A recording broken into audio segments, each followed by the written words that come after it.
നോക്കുന്നത് ദാറ്റ്സ് എന്ന word use ചെയ്തിട്ട് എങ്ങനെ റിപ്പീറ്റേഷൻ അവോയ്ഡ് ചെയ്യാമെന്നാണ്. നിങ്ങൾ ഈ രണ്ട് സെന്റൻസ് ഒന്ന് നോക്കിക്കേ.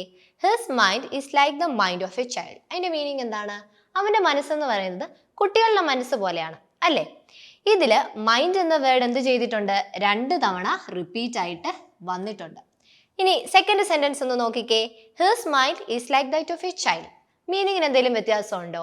ഇല്ല അല്ലേ? പക്ഷെ എന്ത് ചെയ്തിട്ടുണ്ട്?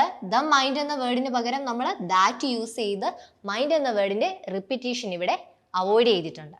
നമുക്കൊരു എക്സാമ്പിളൂടെ നോക്കിയാലോ? നോക്കിക്കേ. The population of New York is bigger than the population of London. അതിന്റെ മീനിങ് എന്താണ്?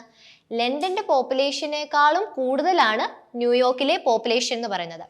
ഈ സെന്റൻസിൽ പോപ്പുലേഷൻ എന്ന വേർഡ് 2 തവണ റിപ്പീറ്റ് ആയിട്ട് വന്നിട്ടുണ്ട് അല്ലേ? സെക്കൻഡ് സെന്റൻസ് നോക്കിക്കേ. The population of New York is bigger than that of London. ഇവിടെ ദ പോപ്പുലേഷൻ എന്ന വേർഡിന് പകരം നമ്മൾ ദാറ്റ് യൂസ് ചെയ്ത് എന്ത് ചെയ്തു? പോപ്പുലേഷൻ എന്ന വേർഡിന്റെ റിപ്പീറ്റേഷൻ അവോയ്ഡ് ചെയ്തു. സോ മുൻപ് പറഞ്ഞതുപോലെ ഒരു സെന്റൻസിലെ നൗണിന്റെ റിപ്പീറ്റേഷൻ അവോയ്ഡ് ചെയ്യാൻ വേണ്ടിയിട്ട് നമുക്ക് ദാറ്റ് എന്ന വേർഡ് യൂസ് ചെയ്യാം. ഇത് കൂടുതലായിട്ടും comparative degree and positive degree സെന്റൻസസിലാണ് നമ്മൾ യൂസ് ചെയ്യുന്നത്. So for more useful tips follow Tiju's academy.